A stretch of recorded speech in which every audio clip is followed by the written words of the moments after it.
जीवन का मुख्य पुरुषार्थ एक ही होना चाहिए, अपनी मंजिल को पाना। और मंजिल कौन सी होनी चाहिए? परमात्मा को पाना मुख्य मंजिल होनी चाहिए। क्यों? क्योंकि वर्तमान समय में अब वो मंजिल आप कैसे हासिल करेंगे? जब आप समय को पहचानेंगे। मंजिल हासिल करने के लिए समय को पहचानना बहुत जरूरी है। यदि किसी व्यक्ति ने समय की कदर नहीं की, एक पॉइंट।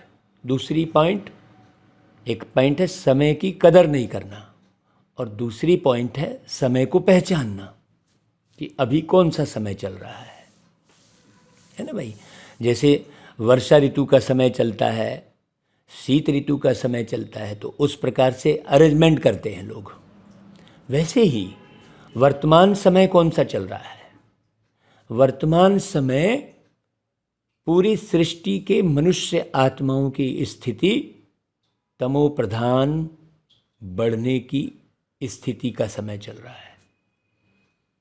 अभी विकराल परिस्थिति पैदा होगी क्योंकि मनुष्य आत्माओं की बुद्धि भ्रष्टता की ओर ही बढ़ रही है, और भ्रष्ट आचरण धारण करने वाले हैं लाखों और करोड़ों की संख्या में बढ़ रहे हैं। जब भ्रष्ट आचरण वालों की संख्या जब बढ़ती है तो अपार दुख आते ही है। तो ये समय है, अभी ये बाबा ने इशारे दिए। तो अब इस समय में हमको क्या करना है? जैसे बहुत ज़्यादा बारिश होती है तो क्या करते हैं? घर से निकलते भी नहीं है। नहीं भाई, रेनकोट भी काम नहीं आएगा। बहुत तेज़ बारिश हो रही है, रेनकोट भी काम नहीं आएगा। और कोई अच्छे से अच्छी गाड़ी भी काम नहीं आएगी। क्यों? क्योंकि गाड़ी चलाते ही नहीं बनेगी, इतनी स्पीड बारिश हो रही है। तो क्या करते हैं? घर में रहकर शांति से बैठते हैं, अपने दूसरे कारोबार करते हैं। उसी प्रकार अभी संसार के अंदर में अवगुणों की बारिश, अभी बारिश शुरू हुई है और ये बारिश बढ़ती चली जाएगी। अवगुणों की, वैमनस्यता की, दुष्टता की, भ्रष्ट आचरण की ये बारिश होती चली जाएगी, बढ़ती जाएगी ये बारिश। तो हमको क्या करना पड़ेगा? चुपचाप एकांत में बैठ, शांत में रह, सद्गुणों को धारण करना पड़ेगा और देवत्व गुण धारण करने पड़ेंगे। उसी दिशा में हमारी बुद्धि चलनी चाहिए, उसी दिशा में हमारा मन लगना चाहिए। क्यों? क्योंकि वही कार्य करने के लिए प्यारे बाबा आए हैं। इसलिए बाबा कहते हैं, मीठे बच्चे, बाप उस्ताद है, मुख्य है भाई, मुखिया उस्ताद ने तुम्हें मनुष्य से देवता बनने का हुनर सिखलाया है। जैसे वो उस्ताद जो है मजबूत बनाता है, वो कुश्ती जो खेलते हैं, एक कुश्ती का उस्ताद होता है, आजकल उसे जिम कहते हैं, जिम में जाकर शरीर को मजबूत बनाना। वैसे ही बाबा जो उस्ताद है परमात्मा, वो देवत्व गुण धारण करने का हुनर सिखा रहे हैं। एक है आसुरी अवगुण, और एक है मानवी गुण, और एक है देवत्व अवस्था। तो बाबा ये हुनर सिखला रहे हैं। तुम सीखकर फिर श्रीमत पर औरों को भी देवता बनाने की सेवा करो। है, बाबा एक शब्द जरूर लगाते हैं, श्रीमत पर। देखो, गुण अलग है और श्रीमत क्या है मुख्य? पवित्रता। पवित्रता, पवित्रता गुण नहीं है, पवित्रता सिस्टम है, विधि है, श्रीमत है बाबा की। हाँ, है ना भाई। उस पवित्रता के आधार पर तुम्हारे अंदर देवत्व गुण आएंगे, है ना भाई। सत्यता, पवित्रता, ईमानदारी, वफादारी, जवाबदारी, जिम्मेदारी, ये सब चिंतन करके ये अपने में एहसास करना चाहिए कि मैं कितनी बड़ी जिम्मेदारी उठाने के लिए तैयार हूँ और कितने सत्य स्वरूप में उस जिम्मेदारी को उठा रहा हूँ, सच्चाई के साथ, ईमानदारी के साथ। कितना वफादार हूँ मैं, जो कहा वो किया क्या मैंने, जो मुझे कहा गया है उसे मैं फॉलो कर रहा हूँ क्या। तो अभी तुम बच्चे श्रेष्ठ कर्म करते हो।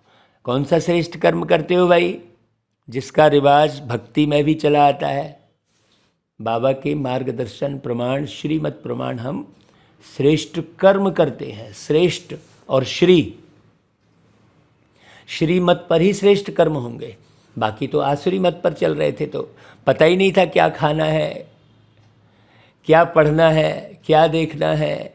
चाहे जैसी पिक्चर देख रहे थे, चाहे जो खा रहे थे, चाहे जहाँ भी घूम रहे थे, चाहे जिससे भी मिल रहे थे, बाबा ने एक एक बात समझाई। संग दोस्त के बारे में बताया है ना भाई। ऐसा किसी से भी मिल ले रहे हैं ऐसा भी नहीं है, कहीं भी घूम ले रहे हैं नहीं। तुम अभी श्रीमत प्रमाण अपना तन मन धन भारत तो क्या विश्व के कल्याण अर्थ अर्पण करते हो। इसी का रिवाज भक्ति में मनुष्य क्या करते हैं? ईश्वर अर्थ दान करते हैं। उन्हें फिर उसके बदले दूसरे जन्म में क्या हो जाता है? किसी अच्छे बड़े घर में, राजाई घर में जन्म मिल जाता है। और तुम बच्चे संगम पर, है ना, संगम पर, इसी संगम की यादगार में एक गीत बना।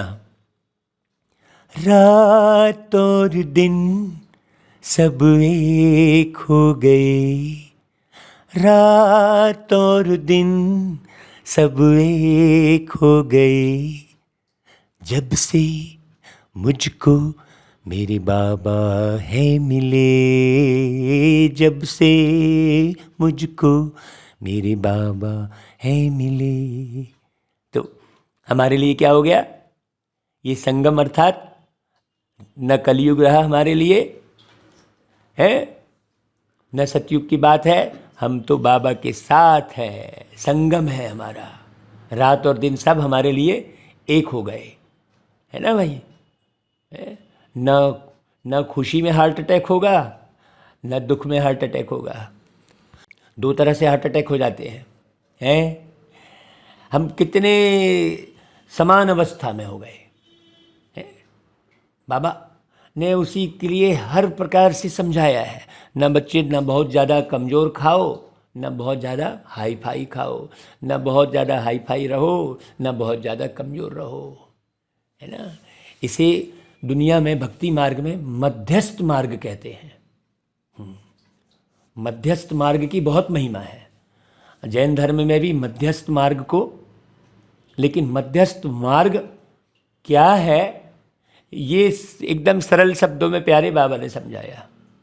तो तुम बच्चे संगम पर बाबा के मददगार बनते हो तो मनुष्य से देवता बन जाते हो, है ना भाई। दुनिया में गीत गाते हैं, तूने रात गवाई सोए के दिवस गवायो खाए, है ना। गीत सुनना आप, वृथा जन्म गवाए, ऐसा है इसमें। ओम शांति। बाबा बच्चों को समझाते हैं जो सही में बच्चे हैं। अब आप गौर करो कि आप वैसा पुरुषार्थ कर रहे हो जो बाबा के बच्चे कहलाने लायक हो। ऐसे नहीं कि मैं हूँ नहीं। बच्चे वही, हाँ, जो कुल का उद्धार करे, कुल का नाम रोशन करे, है, सबसे हिल मिल के रहे, सबको अपना समझे। बाबा तो पूरे विश्व का बाप है ना भाई। तो फिर जब बच्चे समझते हैं तब फिर औरों को समझाते हैं। नहीं समझते तो औरों को समझा नहीं सकते। अगर खुद समझते औरों को समझा नहीं सकते तो गोया कुछ भी नहीं समझते कहलाओगे।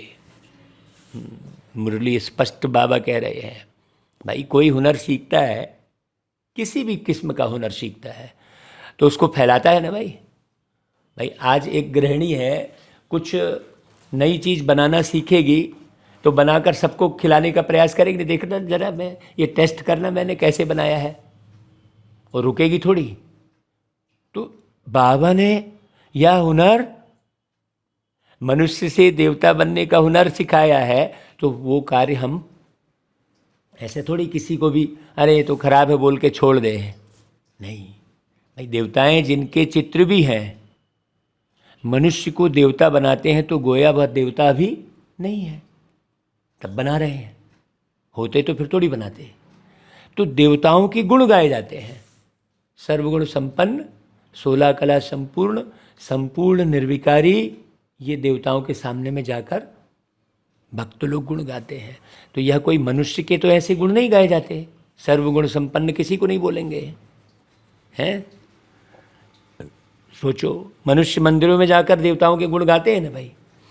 भल पवित्र तो सन्यासी भी हैं, परंतु सन्यासी को सर्वगुण संपन्न, 16 कला संपूर्ण, संपूर्ण निर्विकारी नहीं बोलेंगे। हाँ, सन्यासी के पास भी जाते हैं, परंतु वो गुण नहीं गाते। वह सन्यासी तो शास्त्र आदि भी सुनाते हैं, देवताओं ने तो कुछ सुनाया भी नहीं है, फिर भी आखिर देवताओं की इतनी महिमा क्यों है? ये समझने की बात है ना भाई, है?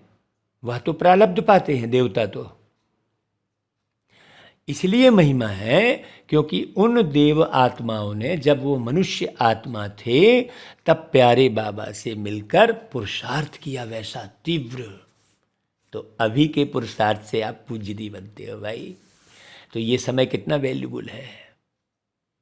इस समय को बाबा की याद के बिना कोई भी आत्मा अगर 1 सेकंड भी गंवा रही है तो वो अपने बहुत समय को बर्बाद कर रही है। 1 सेकंड भी 1 वर्ष के बराबर है। तो जिंदगी के 5000 वर्ष मिले हैं आपको, हैं? इन 5000 वर्षों को अभी इस संगम युग में सेकंड सेकंड का ख्याल रख के मैनेज करना है, तब आपके पूरे 5000 साल बेहतरीन बीतेंगे। हमको तो इस बात की बहुत खुशी होती है भाई कि अंतिम समय में भी ये आखिरी समय चल रहा है ना।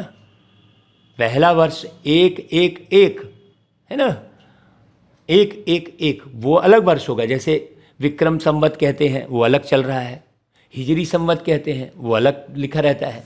विक्रम संवत में अभी 2079 लिख रहे हैं, 2089 नहीं 79, और अभी 80 भी आ जाएगा। मैंने ये 2-4 महीने के बाद 2080 भी लिखने लग जाएंगे विक्रम संवत में। ऐसा ही हिजरी संवत चलता है। तो ये बात नहीं है, वो 1-1-1 वो देवी देवताओं का जो प्रारंभ होगा वो वर्ष अलग है। हाँ, ऋतुएं तो वही चलेंगी। अब इसको आप जैसे भी सेट कर लो भाई, है? सेटिंग तो कुछ ना कुछ तो करनी पड़े। जैसे 60 मिनट को 1 घंटा बोलते हैं, है ना भाई, 60 सेकंड को 1 मिनट कहते हैं, है ना भाई, वैसा ही। तो अभी जो समय है वो सेकंड भी वैल्यूबल है बहुत। इस 1 सेकंड में आप कुछ का कुछ पा सकते हैं। सोचो, तो अभी कोई में भी देवताओं जैसे गुण नहीं है। जहां गुण नहीं वहां जरूर अवगुण होंगे। फिर एकदम सिंपल सी बात है भाई, उजेला नहीं है तो अंधेरा है? तो सतयुग में इसी भारत में यथा राजा रानी तथा प्रजा सर्वगुण संपन्न थे। जैसे कल ही हम बात कर रहे थे, अभी तो कर लेने का कानून है कि इतने तारीख तक कर नहीं पटाया तो पेनल्टी और ये, और लोग कर देते नहीं हैं। क्यों? क्योंकि ना तो राजा जो है, जो मुखिया है, चाहे उसे मुख्यमंत्री कहें चाहे प्रधानमंत्री कहें, अभी का जो राजा है या मुख्यमंत्री है, मुखिया है, ना तो वो प्रजा को वैसे उतना प्यार सम्मान देता है, ना उनका ख्याल रखता है, केवल अपना घर और अपनी कुर्सी संभालता है। और ना तो प्रजा जो है, हाँ, वो ज़बरदस्ती वोट देने जाते हैं, किसको दे क्या करे यही चलता है। तो एक दूसरे में प्रीत तो है नहीं, इसलिए खींचातानी मची है। प्रेम की कमी होने के कारण दुनिया भर के नियम कानून बनाने पड़ रहे हैं और उन नियम कानून को कोई मानता ही नहीं है, चलते ही नहीं है। क्यों? क्योंकि बीच में वो प्रेम, तो बीच में प्रेम न होने के कारण सारी खींचातानी है। सतयुग में कोई राजा ऐसा कोई नियम कानून बनाएगा नहीं, मुखिया। राजा को प्रजा से प्रेम होगा, प्रजा को राजा से प्रेम होगा। मतलब ये नहीं बोलना पड़ेगा कि ये दो, प्रजा राजपाट चलाने के लिए स्वतः ही बिन मांगे अकिचार देगी। कितना सुंदर सिस्टम होगा, कितनी सुंदर दुनिया होगी, सोचो। तो सर्वगुण संपन्न होने के कारण वो व्यवस्था रहती है। अभी तो अवगुण भरे पड़े हैं और कोई मानता ही नहीं है कि उनके अंदर अवगुण है। तो देवी देवताओं में सभी गुण थे और उन देवताओं के ही गुण गाए जाते हैं। उस समय और धर्म थे ही नहीं, नहीं तो अभी खींचातानी है। नहीं बोले हम तो बलि चढ़ाएंगे, वो दुर्गा में बलि चढ़ा रहे हैं बकरे की, तो वो बकरीद में बकरा चढ़ा रहे हैं, बात तो बराबर है। और सब एक दूसरे की कमी कमजोरी निकाल रहे हैं। सोचो, कोई ऐसा नहीं है जो गुणवान हो, सब में अवगुण हैं और सब एक दूसरे के अवगुण ही गाए पड़े हैं। अब ऐसे अवगुण वाले मनुष्य को देवता बनावे कौन? गाया भी हुआ है, मानुष से देव किए करत न लागी बार। कौन बनाएगा? कोई मनुष्य बनाएगा क्या? यह महिमा तो है परमपिता परमात्मा की, ये देवताओं की महिमा नहीं है। सोचो, हे पावन परमेश्वर मेरे कहते हैं, और क्या कहते हैं? पार ब्रह्म परमेश्वर तुम सबके स्वामी। माने इस ब्रह्मांड से उस पार रहने वाले परमेश्वर, वो अलग है ना भाई। ये महिमा पार ब्रह्म परमेश्वर तुम सबके स्वामी, ये देवी देवताओं की नहीं है। और मानुष से देव किए करत न लागी बार, ये महिमा देवी देवताओं की नहीं है। वो तो मानुष से देवता बनाने की बात चल रही है ना गुरु ग्रंथ साहिब में। तो कभी ना कभी तो ये कार्य परमात्मा ने किया होगा ना, तो कब? वो अभी। इसलिए जागो जागो हे जगदम्बे, जागो हे ज्वाला कहते हैं। जागो हे जगदम्बे, माने जगदम्बा को जगाते हैं भक्त लोग कि अरे जागो, जागो हे ज्वाला, मतलब अपनी ज्ञान की ज्वाला को प्रज्वलित करो। तो गुण प्राप्त किससे होते हैं? मनुष्य तो सब में अवगुण है, अब गुण प्राप्त किससे होंगे? केवल एक परमात्मा से। देवी देवता तो है ही नहीं, तो अब प्राप्त किससे करोगे? देवी देवताओं की तो केवल मूर्तियां हैं, स्मृति चिन्ह है, और उनकी कथा कहानी भी सब अवगुण वाली बना दिए हैं कि इस देवता ने उसको मारा, उस देवता ने उसको मारा, तो वो देवराज इंद्र भी जो है लड़ाई कर रहे हैं। ये बताओ, तो अवगुण प्राप्त होते हैं माया रावण से। इतने गुणवान फिर अवगुणी कैसे बनते हैं? सोचो, सिर्फ एक ही कारण, अपने को देह समझने के कारण। बहुत अच्छे से समझना भाई। तो सर्वगुण संपन्न और फिर सर्व अवगुण संपन्न कौन बनाते हैं? अलग अलग है ना भाई दोनों। यह तुम बच्चे जानते हो, गाते भी हैं, मुझ निर्गुण हारे में कोई गुण नहीं। देवताओं के कितने गुण गाते हैं, इस समय तो वह गुण किसी में है ही नहीं, तो गाने बस से थोड़ी कुछ हो जाएगा। खान पान आदि कितना गंदा है, सोचो। मैंने अपने भारत देश में तो चलो भारत देश में तो उतना नहीं है, लेकिन और दूसरे देश में तो जिंदा कीड़े मकोड़े खा जाते हैं। इल्ली कीड़ा खाते हुए देखा है वीडियो में, वो चाहे नारी हो चाहे पुरुष। कितना गंदा खान पान। देवताएं हैं वैष्णव संप्रदाय और इस समय के मनुष्य हैं रावण संप्रदाय। अब वैष्णव संप्रदाय का अर्थ क्या हुआ? जिसके अंदर विष का अणु मात्र न हो, पूरा संप्रदाय।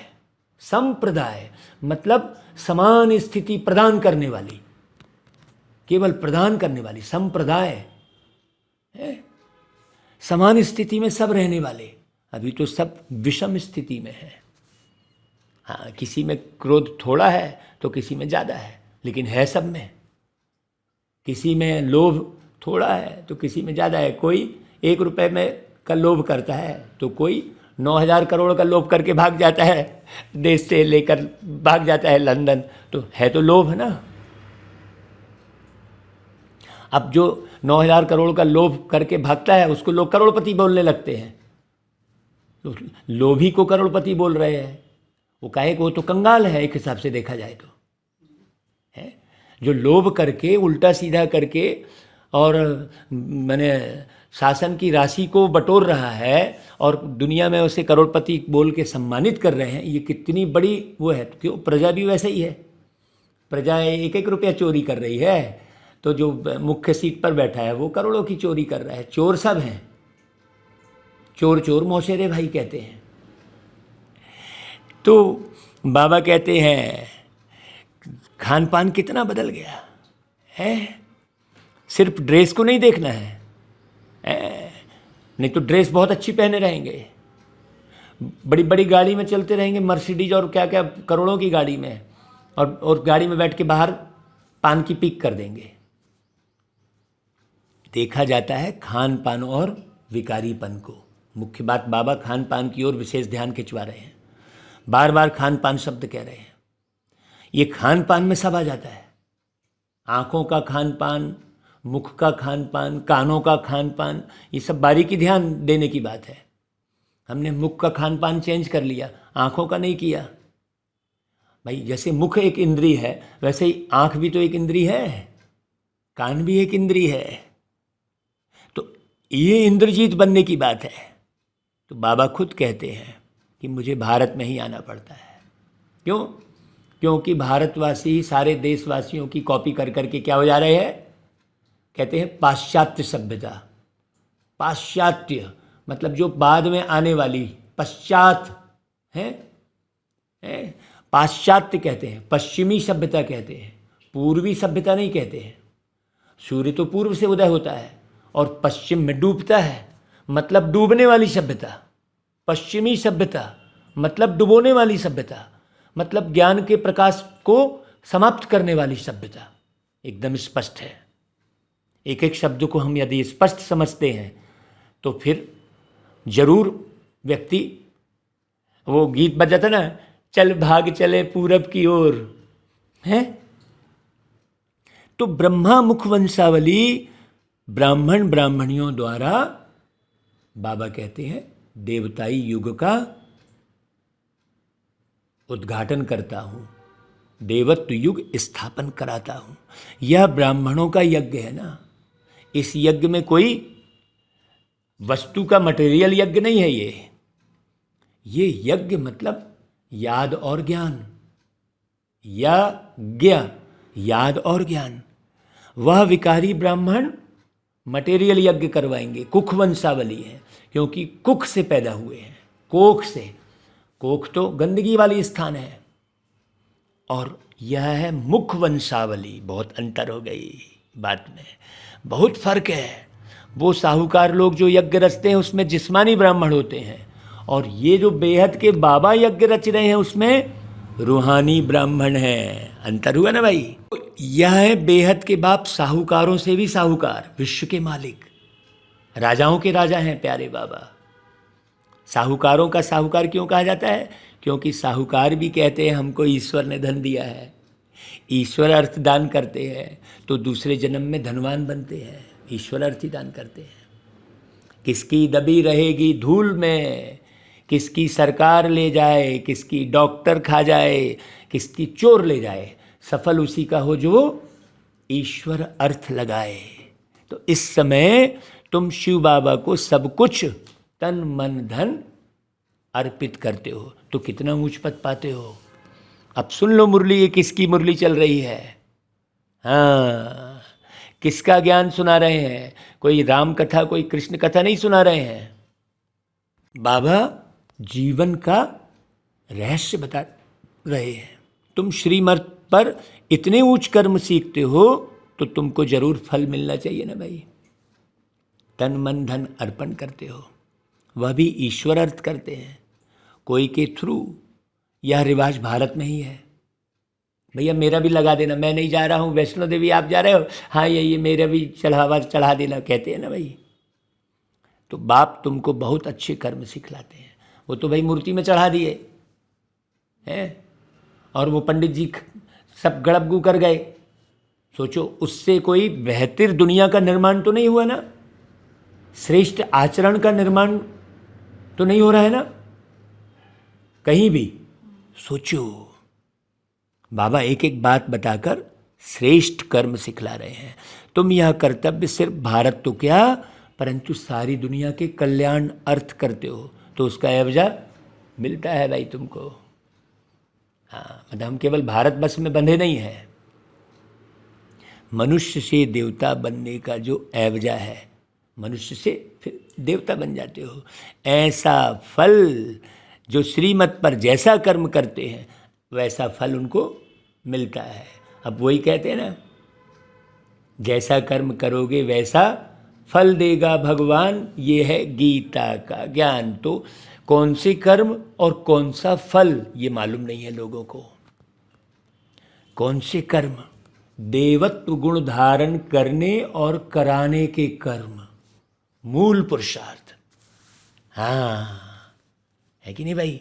तो फल कौन सा मिलता है, देवताई युग मिलता है, देवताई जमाना मिलता है। तो हम साक्षी को देखते रहते हैं, कौन श्रीमत पर चल मनुष्य को देवता बनाने की सेवा करते हैं, बाबा साक्षी हो जाते हैं, इंटरफियर नहीं करते बाबा। कौन करते हैं, बाबा साक्षी हो जाते हैं। कितना जीवन परिवर्तन हो जाता है सोचो। खान पान रहन सहन दृष्टि वृत्ति, अब इसको जो इस मार्ग पर चलेगा वही समझ पाएगा, नहीं तो बस हाँ हाँ हाँ करेंगे, मुंडी हिलाएंगे बस लोग। तो श्रीमत पर चलने वाले ब्राह्मण हम ठहरे। बाबा कहते हैं ब्राह्मणों द्वारा शूद्रों को बैठ राजयोग सिखलाता हूँ। 5000 वर्ष की बात है। भारत में ही देवी देवताओं का राज्य था। बाबा कहते हैं चित्र दिखाने चाहिए, चित्रों बगैर समझेंगे पता नहीं यह कौन सा नया धर्म है, इसलिए वही चित्र दिखा देने चाहिए। इसलिए जो भी कार्यक्रम होता है हम उसमें श्री कृष्ण जी के चित्र, लक्ष्मी नारायण के चित्र जरूर छापते हैं भाई, नहीं तो फिर सोचेंगे पता नहीं ये कौन से धर्म के हैं। वो सफ़ेद ड्रेस देख के बहुत लोग अरे कोई विदेशी होंगे समझ रहे थे पहले तो सोचो। तो कई लोग सोचेंगे अरे शायद ये विलायत से आते होंगे, इनके पास पैसा जो है विदेश से आता होगा। बहुत लोग अभी भी भ्रांति में हैं। चित्र दिखाने से समझेंगे अरे वाह ये तो देवताओं को मानते हैं। तो समझाना है कि श्री नारायण के अंतिम 84वें जन्म में परमपिता परमात्मा ने प्रवेश किया और राजयोग सिखला रहे हैं। यह उनके 84वें जन्म का भी अंत है। भाई 60 साल में बाबा प्रवेश किए। जो सूर्यवंशी देवता थे उन सभी को आकर फिर से राजयोग सीखना है। ड्रामानुसार पुरुषार्थ भी जरूर करेंगे। तुम बच्चे अभी सम्मुख सुन रहे हो और बच्चे फिर इस टेप द्वारा सुनेंगे, अभी यूट्यूब में सुन रहे हैं भाई, तो समझेंगे हम भी माता पिता के साथ फिर सो देवता बन रहे हैं। इस समय 84वें जन्म में पूरे बेगर जरूर बनना है। बहुत अच्छे से समझना भाई, इस 84वें जन्म में बेगर जरूर बनना है। हाँ ये त्याग चाहिए, ये शब्द बहुत गहरा है ना भाई। जैसे कल 2 पॉइंट पर विचार किए थे, जब आत्मा बाप को सब कुछ सरेंडर करती है, बाबा कह रहा है देखो यह शरीर ही अश्व है जो स्वाहा होता है, अश्वमेघ यज्ञ कहते हैं। यह शरीर ही अश्व है। आत्मा खुद बोलती है कि हम बाप के बने हैं, दूसरा ना कोई। ये मुख्य पॉइंट। तो कल जो पॉइंट बताई थी, ऑल राउंड पार्टधारी और विश्व सेवाधारी। ऐसा नहीं कि मुझे ये नहीं आता है, जिसको जो आएगा वही तो कर पाएगा। ये हमने एक पॉइंट एक सीमित दायरा बना लिया तो विश्व सेवाधारी नहीं हो सकता। तो बाबा तो पूरे विश्व को परिवर्तन करने आए हैं और विश्वपति हैं बाबा। तो कनेक्शन मेरा किससे? विश्वपति से। तो मैं बनूंगा क्या? विश्व सेवाधारी। इसलिए बाबा ने कहा भारत देश तो क्या, तुम सारे विश्व की सेवा करते हो। मैं आत्मा इस जीव द्वारा, ये जीव यानी ये शरीर जो जैविक प्रक्रिया से बना है, परम पिता परमात्मा के डायरेक्शन अनुसार सेवा कर रहा हूं। ये पॉइंट देखो, एक एक पॉइंट को आत्मसात करना। बाबा कहते हैं योग भी सिखाओ और सृष्टि चक्र कैसे फिरता है वह भी समझाओ बहुत गहरे से। इसलिए हर भागवत कथा में बड़ा सा स्वास्तिक चिन्ह बनाते हैं, उससे क्लियर होता है। हाँ, सतयुग में राइट तरफ गेट खुला है, त्रेता में नीचे की तरफ गेट खुला है, द्वापर में बाएं की तरफ गेट खुला है और कलयुग में ऊपर की तरफ गेट खुला है। समझाते हैं बहुत अच्छे से। जिसने सारा चक्र पास किया होगा वह इन बातों को झट समझेंगे। बस तुम्हें समझाना है। जो इस चक्र में आने वाला नहीं होगा वो ठहरेगा नहीं, इसकी परवाह नहीं करना है तुमको। लेकिन भीड़ में सब पूरे जो हो गए हैं तो छटनी तो करनी पड़े ना भाई, मेहनत तो पूरी भीड़ में करनी पड़े, क्योंकि सारे भीड़ में समा गए हैं भाई। जैसे जैसे गेहूं में कंकड़ पूरे भर जाते हैं तो क्या करते हैं हम, कंकड़ को अलग अलग करते थे ढेर सारे गेहूं में। अब ढेर सारे कंकड़ में यदि गेहूं आ गए तो हम गेहूं को बीनेंगे, है ना भाई। हम कंकड़ थोड़ी बीनेंगे। अभी क्या स्थिति है, ढेर सारे कंकड़ में गेहूं है। बहुत अच्छे से समझना। और वो कंकड़ भी गेहूं जैसे दिख रहे हैं, तो बहुत सावधानी से बहुत सावधानी से बीनना पड़े। तो जो इस चक्र में आने वाला होगा वह ठहरेगा और जो नहीं होगा वो नहीं ठहरेगा। ऐसे नहीं कि सारी सृष्टि आ जाएगी, लेकिन सेवा तो तुमको सारी सृष्टि की करनी पड़ेगी। इसमें भी प्रजा ढेर आएगी, क्वालिटी भी है, तो तुम क्वालिटी को देखकर भी मत मूंझो, अरे यार कुछ तो हो नहीं रहा है, छोड़ो हम काहे मेहनत करें। नहीं भाई, राजा रानी तो एक ही होते हैं ना। जैसे लक्ष्मी नारायण एक ही गाए जाते हैं, राम सीता एक ही गाए जाते हैं, प्रिंस प्रिंसेस तो और भी बहुत होंगे, राजकुमार तो होते हैं बहुत, लेकिन राजा तो एक ही होता है ना। मुख्य तो एक ही होगा ना। मंत्री ऐसे बहुत होते हैं लेकिन मुख्यमंत्री तो एक ही है ना, बाकी ढेर मंत्री हैं, सबको कैबिनेट मंत्री कह देते हैं। तो ऐसा राजा रानी बनने के लिए तो बहुत मेहनत करनी पड़ती है ना भाई। साक्षी हो देखने से पता पड़ता है यह साहूकार राजाई कुल का है या गरीब कुल का है, साक्षी होकर देखने पर। नहीं हम उलझ गए, तुम तू करने में लग गए, तुम बन ही नहीं रहे हो तुम, अरे क्या फ़ायदा है। साक्षी होकर देखो, मेहनत करनी है, लेकिन अवस्था साक्षी वाली रखनी है। गुड़ जाने गुड़ की गोथरी जाने, बाबा कहता है। कोई माया से कैसे हारते हैं, जो भागंती भी हो जाते हैं। तो आप भागंती की चर्चा क्यों करो, भागंती की तरफ क्यों देखो भाई। आपको भागंती होना है तो भागंती की चर्चा करो, और भागंती नहीं होना है तो भागंती की चर्चा करना क्यों। सोचो, माया एकदम क्या करती है, कच्चा खा जाती है, कच्चा जो पकते नहीं है। जो पक्के ज्ञानी और योगी नहीं हैं, जो कच्चे हैं, उनको माया खा जाएगी। बिल्कुल, बहुत अच्छी रीति समझना। इसलिए बाबा पूछते हैं, भाई राजी खुशी से हो, माया के थप्पड़ से बेहोश व बीमार तो नहीं पड़ते हो। ऐसे कोई बीमार हो पड़ते हैं, फिर बच्चे उनके पास जाते हैं, ज्ञान योग की संजीवनी बूटी देकर फिर सुरजीत कर देते हैं। ज्ञान और योग में न रहने के कारण माया एकदम कला काया चट कर देती है। श्रीमत छोड़ मन मत पर चल पड़ते हैं। देखो हम आपको बताएं, आपको कुछ भी याद नहीं रहेगा, न मुझे याद रहता है, बाबा याद दिलाते हैं। आपको हम बता दें, आप बाबा की याद में रहोगे तो बाबा सब कुछ याद दिला देते हैं।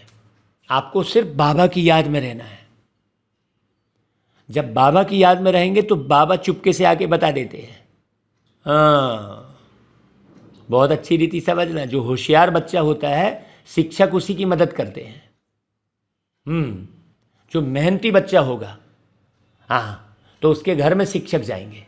अरे क्या हो गया भाई, हर एक के घर में थोड़ी जाते हैं। जो देखेंगे हाँ यार हर साल टॉप में आ रहा है, अभी बीमार पड़ गया है तो नहीं आ पाया पढ़ने के लिए, तो उसकी मदद करते हैं। लेकिन जो सदा ही बीमार हो रहा है, भागंती हो गया है, पढ़ाई में ही नहीं आ रहा है, तो उसके पास थोड़ी जाएंगे। बहुत अच्छी रीति समझना। तो बाबा कहते हैं यह बातें सब जो संजीवनी बूटी की है, जो पहाड़ उठा के ले आए, जो बजरंगबली गए, लक्ष्मण मूर्छित हो गया कहते हैं तो पवन पुत्र लाए, ये बड़ी गहरी बात है। बाकी तो ढेर अंगद भी थे, सब थे, पवन पुत्र ही क्यों लाए संजीवनी बूटी? ये सब गहरा राज है जो राम कथा में एक एक सुनाते हैं। तो बाबा सब तुम सीताओं को माया रावण से छुड़ाते हैं।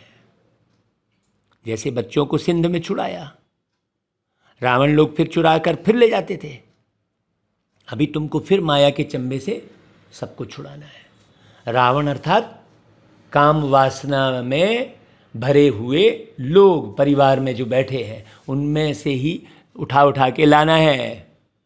बाबा को तो तरस पड़ता है, देखते हैं कैसे माया थप्पड़ लगाए बच्चों की बुद्धि ही एकदम फिरा देती है। राम से बुद्धि फिर रावण की तरफ कर देती है।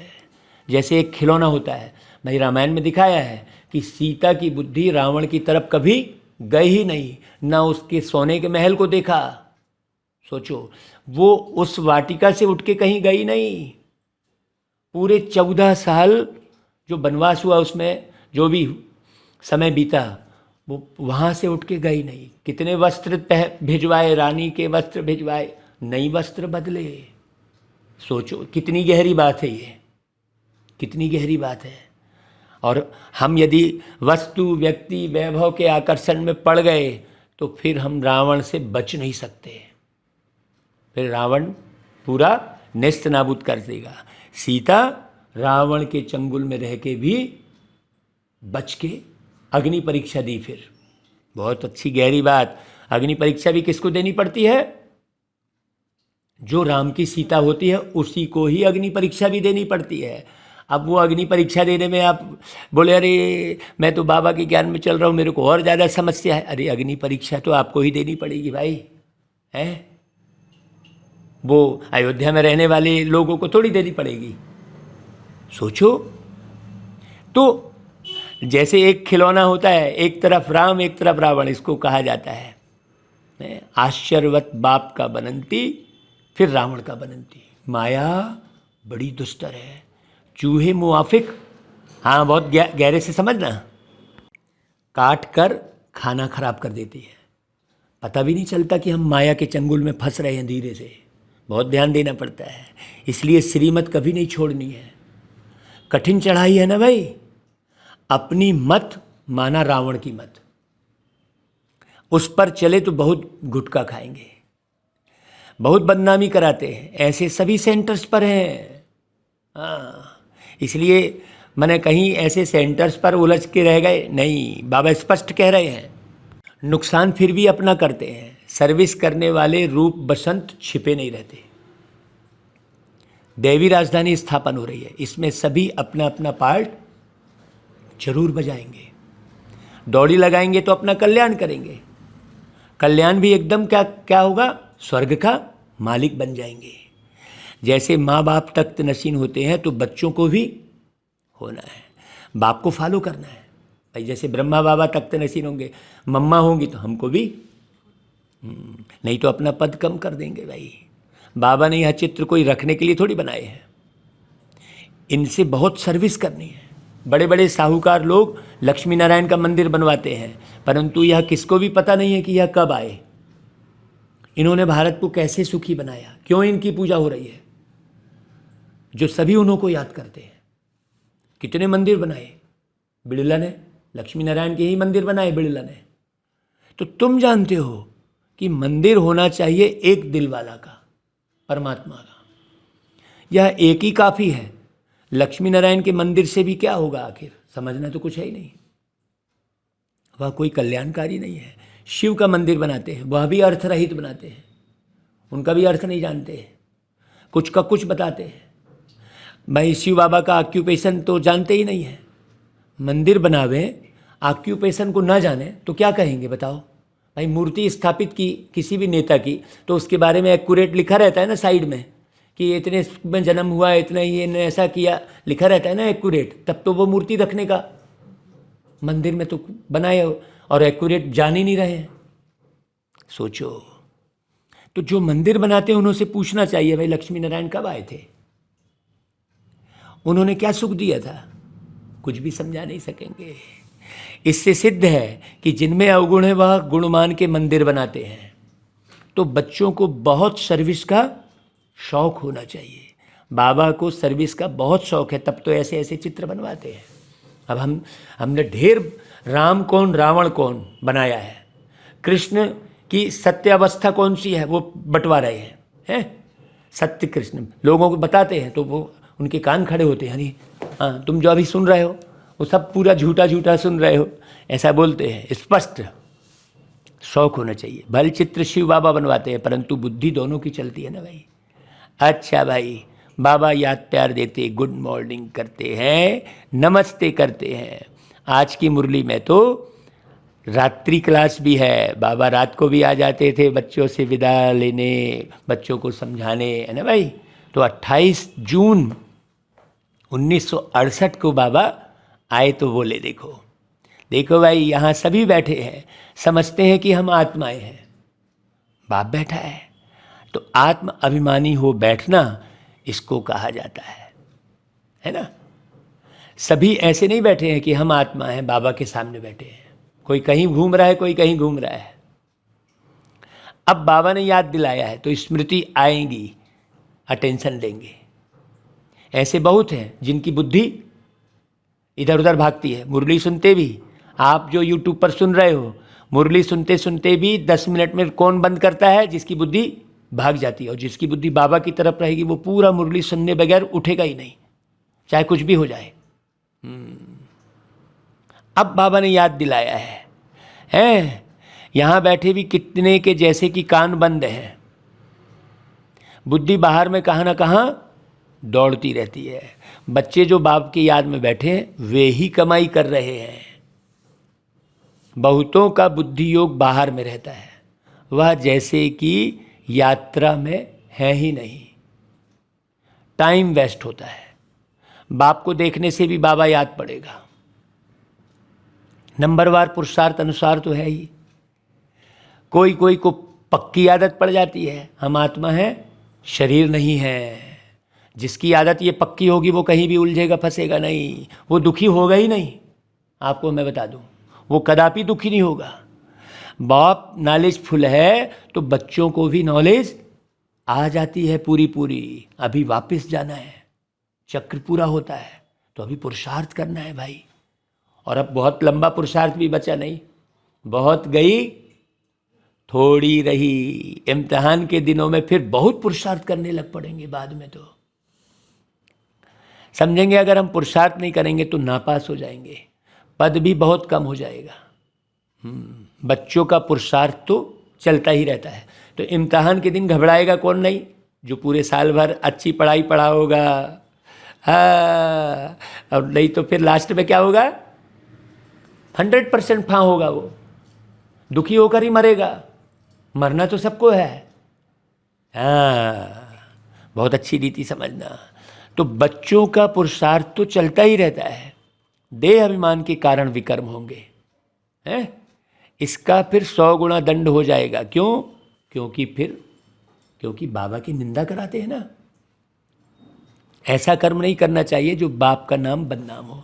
इसलिए गाते हैं, सदगुरु का निंदक ठौर ना पावे। ठौर माना बादशाही नहीं मिलेगी। पढ़ाने वाले भी बाप है, और कहाँ भी सत्संग में बाप पढ़ा रहे हैं ऐसा नहीं बोलेंगे। कहाँ बोलते हैं? एम ऑब्जेक्ट ही नहीं है कुछ भी, बस खाओ पियो। अरे शरीर शरीर शरीर शरीर, अरे शरीर तो छूट नहीं है भाई। शरीर को चलाने वाली कौन? आत्मा मुख्य पुरुषार्थ। तो यह है हमारा राजयोग। राजा कौन है इस शरीर की? मालिक कौन है? आत्मा। इस शरीर का राजा कौन है भाई? आत्मा है ना। तो शरीर का राजा कौन है ये पूछो लोगों से। ये शरीर है और इस शरीर का राजा कौन है ये पूछो। आहा, कितनी नई पॉइंट दी बाबा ने, देखो। तो समझो, और कोई तो ऐसे मुख से कह ना सके कि हम राजयोग सिखलाते हैं। वह तो समझते हैं शांति में ही सुख है। वहाँ तो न दुख है न सुख की बात है, शांति ही शांति है परम धाम में। फिर समझा जाता है इनकी तकदीर में कम है। सभी से तकदीर ऊंची उनकी है जो पहले से पाठ बजाते हैं। वहाँ उनको यह ज्ञान नहीं रहता, वहाँ संकल्प ही नहीं चलेगा। है बच्चे जानते हैं हम सभी अवतार लेते हैं, इसलिए राम को अवतारी पुरुष कहते हैं, कृष्ण जी को अवतारी पुरुष कहते हैं। जन्म तो लिया, फिर अवतारी पुरुष क्यों बोले? सोचो, ज्ञान के आधार पर नीचे अवतरित होते हैं, मतलब ऊपर से नीचे ज्ञान के आधार पर उतरते हैं। तो जितना जो अभी आत्मा ज्ञान उठाएगी वो फिर अवतारी पुरुष कहलाएगी। अभी तो आपने अभी जन्म ले लिया, होश में थे क्या? या आप इस माँ के घर में जन्म ले रहे हो? हम ये पॉइंट पूछते हैं, भरी सभा में पूछते हैं तो राइट लगती है, हाँ भाई सही बात है।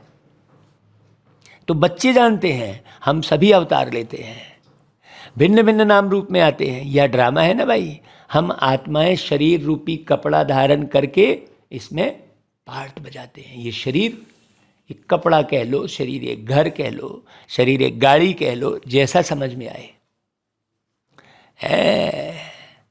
ये वह सारा राज बाप बैठ समझाते हैं आत्मा का। आत्मा का पार्ट राज तो परमात्मा ही समझाएंगे, बाकी तो सब पार्ट बजा रहे हैं, समझाएंगे कहाँ से भाई? डायरेक्टर ही पूरी स्टोरी के बारे में बताएगा, बाकी तो सब अपना अपना डायलॉग ही बताएंगे। भाई मेरा डायलॉग ये है, भाई तेरा डायलॉग क्या मेरे को नहीं मालूम। दूसरे के डायलॉग को थोड़ी याद करेंगे, याद तो अपने डायलॉग को करेगा ना भाई कलाकार। लेकिन यहाँ हम क्या करते रहते हैं? दूसरे की एक्ट को देखते रहते हैं। क्यों? ये ज्ञान नहीं है भाई, ये सृष्टि एक ड्रामा है, इसमें हमको केवल अपना पार्ट देखना है। तो बाबा आके राज समझाते हैं, तुम बच्चों को अंदर में अतीन्द्रिय सुख रहता है, अंदर में खुशी रहती है। कहेंगे यह देही अभिमानी है। हाँ, ये जो खुशी है, आत्माभिमानी स्थिति की जो खुशी है, उस खुशी को कोई समझ नहीं पाएगा। बाप समझाते भी हैं, तुम स्टूडेंट हो, जानते हो हम देवता स्वर्ग के मालिक बनने वाले हैं। सिर्फ देवता भी नहीं, हम विश्व के मालिक बनने वाले हैं।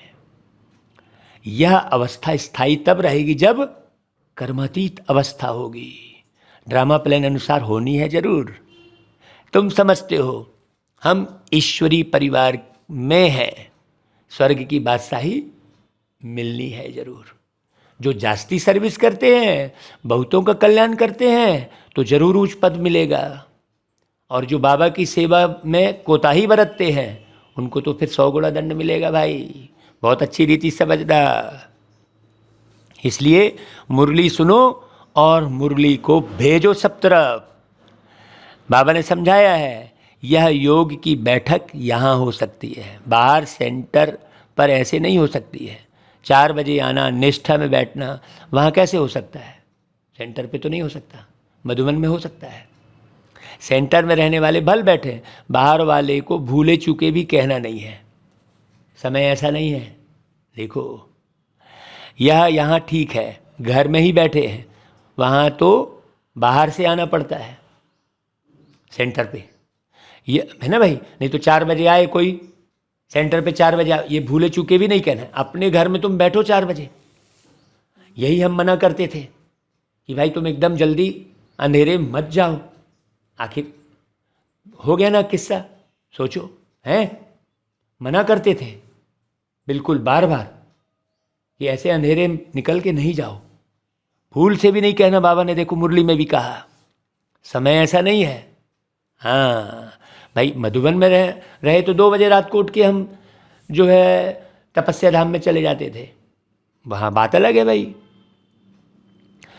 भाई ये जो 4 बजे उठकर बाबा के कमरे में जाने की बात है, वो सेंटर के लिए नहीं है, यह सिर्फ यहाँ के लिए है। तो बुद्धि में ज्ञान धारण होना चाहिए। हम आत्मा हैं, उनका यह अकाल तख्त है।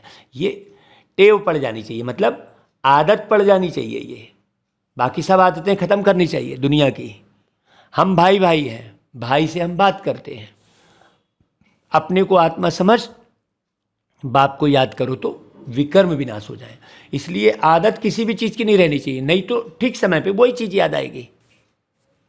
भाई वही ठीक समय पर वही चीज़ याद आएगी। किसको याद आ रही है ठीक समय पर वही चीज़? आत्मा को ही। तो खाने की, पीने की, घूमने की, इधर उधर की जितनी भी है, जो भी आदत है, आदत के अनुसार कोई कार्य मत करो। है कि नहीं भाई? सोचो, नहीं तो क्या है, शरीर छूटेगा। ठीक वो 4 तो उस समय भी बजेगा जब आप शरीर छोड़ दिए रहेंगे, 4 तो उस समय भी बजेगा, 3 तो उस समय भी बजेगा। टाइम तो अपनी तरफ बचता ही रहेगा। आप शरीर छोड़ो चाहे शरीर में रहो, समय तो अपने हिसाब से, घड़ी तो अपने हिसाब से चलती ही रहेगी।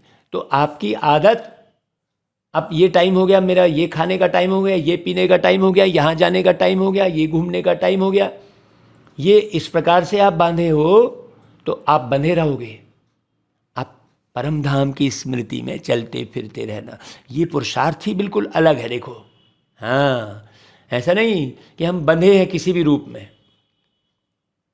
किसी भी रूप में बंधन नहीं होना चाहिए। स्वतंत्र पंछी फरिश्ता बाबा कहते हैं। अच्छा भाई, मीठे मीठे रूहानी बच्चों को रूहानी बाप दादा का याद प्यार, गुड नाइट और नमस्ते। रात्रि क्लास सुना है ना भाई? अच्छा सार है जो धारण करना है, बहुत गहरे से सुनना है। ज्ञान योग की संजीवनी बूटी से स्वयं को माया की बेहोशी से बचाते रहना है। हाँ, तो संजीवनी बूटी लाना है। संजीवनी बूटी कौन सी है? पवन पुत्र बनना है, माने उड़ के प्यारे बाबा के पास जाना है, बाबा की याद में रहना है।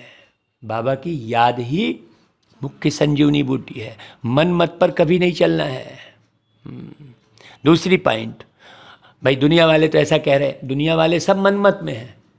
ये दुनिया के रीति रिवाज को आप सामने लाएंगे तो आप बाबा के ज्ञान को कभी भी आप पूरी रीति धारण नहीं कर पाएंगे। दुनिया के रिश्ते नाते निभाने के चक्कर में रहेंगे, नहीं, तोड़ निभाना है। बाबा ने कहा टूटा हुआ। बड़ी गहरी बात। अच्छा भाई, दूसरी पॉइंट, रूप बसंत बन सर्विस करनी है। रूप बसंत बन, है ना भाई? है, बहुत गहरी बात। बसंत शब्द में कौन सा शब्द आया है? संत। संत आया है। संत मतलब संसार को तजने वाला है। तो संसार को तजने वाली स्थिति वाला रूप बनाकर तब ला सकते हो आप बाहर, और आप ही फंसे हो अपने खाने पीने में, अपने धन दौलत में। धन कमाने की ही फिक्र लगी हुई है, कहाँ पर कितना बचेगा यही ख्याल चल रहा है। नहीं, कुछ नहीं बचेगा फिर। तो रूप बसंत बन सर्विस करनी है। माता पिता को फॉलो कर तख्त नशीन बनना है। अच्छा भाई, वरदान, अपनी शक्तिशाली स्थिति द्वारा दान और पुण्य करने वाले पूजनी और गायन योग्य भव। अंतिम समय में जब कमजोर आत्माएं आप संपूर्ण आत्माओं द्वारा प्राप्ति का थोड़ा भी अनुभव करेंगी, तो यही अंतिम अनुभव के संस्कार लेकर आधा कल्प के लिए अपने घर में विश्रामी होंगी, और फिर द्वापर में भक्त बन आपका पूजन और गायन करेंगी। इसलिए अंत की कमजोर आत्माओं के प्रति है, जिसको बाबा ने कहा फिलैंथ्रोपिस्ट अर्थात महादानी वरदानी बन अनुभव का दान और पुण्य करो। देखो, अनुभव का दान और पुण्य करो। हाँ, यह सेकंड की शक्तिशाली स्थिति द्वारा किया हुआ दान और पुण्य आधा कल्प के लिए पूजनी और गायन योग्य बना देगा। अच्छा भाई, स्लोगन, परिस्थितियों में घबराने के बजाय क्या हो जाओ भाई? साक्षी हो जाओ, तो विजयी बन जाएंगे। बस चुपचाप साक्षी हो जाओ, अपनी स्थिति को अचल अडोल बना कर रखो। अच्छा भाई, ओम शांति।